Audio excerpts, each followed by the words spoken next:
Everybody's talking, nobody's listening. It's all about the music. Who's hot and who's not, we don't care. Are you listening? London.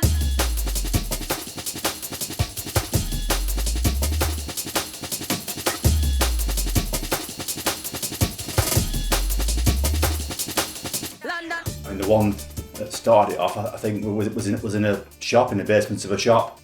I would say probably 88, 89. So not many people could actually fit in. So, you know, tens of people. And then when they found bigger venues to get into, into hundreds, then into thousands. So, lived the dream, which was on a field, not that far away from here, 10,000 people. So yeah, so you're going from hundreds to 10,000. You went from the mid-80s, a lot of football hooligan culture, and certainly within Blackburn itself it was divided into different areas. And then once the rave scene started happening, everyone was friends. You'd go through your week and just be excited to go out on the Friday or the Saturday to a rave, and that's kind of all you could be thinking about through the week. It kind of just takes you away. You felt, once you got to the weekend, that was your escape. That was your way out of the humdrum of reality during the normal working week.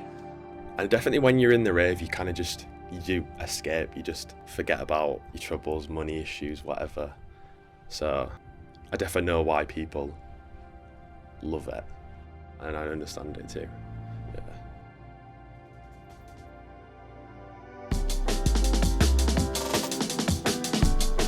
You had the Tory government for God knows how many years, and it was a way of breaking free from that. And you were together. There was none of this rivalry between different gangs within Blackburn. You were all together as one, and it was two fingers up at the establishment that were trying to tell you to listen to perhaps another particular type of music. Because you probably all sat there and watched Top of the Pops, and they were manufactured bands, and to have this kind of music where you didn't have to go out wearing a suit and a tie in a nightclub. You could wear what the hell you wanted and you could just be free, enjoying the music.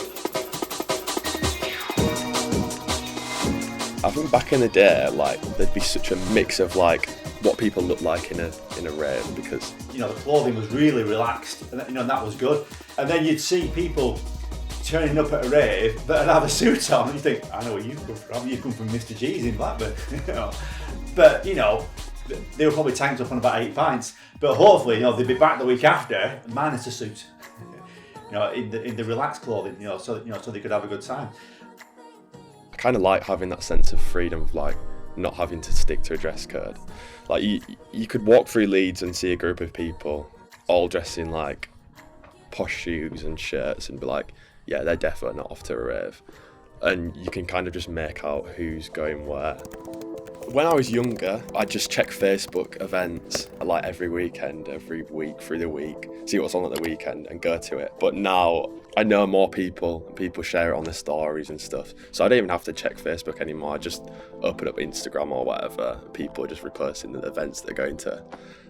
So that's how I find out nowadays.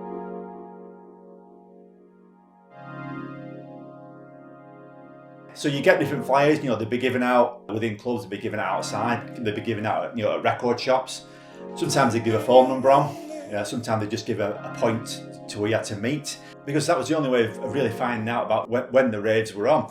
I mean, predominantly we'd meet at certain points within the town, usually when the club's shut, at 2 a.m. So obviously, you'd turn up at the illegal rave, and then there was no end. There's no point when it would end. If no one was there to throw you out, you carry on till when the sun rose. 6 o'clock in the morning, 8 o'clock in the morning, depending on the time of year. And I think that's really influenced, the club scene now. Yeah, it's really easier now because you can just open up numerous apps to find music. But as some of the search and some of the excitement you get of looking for something gone a little bit, and the actual physical aspect of turning up at the record shop, meeting other people there as well, and physically having that vinyl in your hand. People like the raw feel of watching someone spin 2 vinyls, whereas it's an old school way, and there's a craft, there's an art to doing it. Same with the photography. There's you can't get a specific look with digital cameras.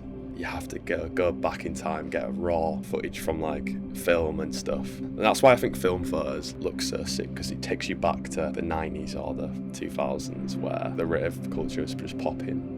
And I don't think that will ever leave the rave scene. I think people just love that about the rave scene.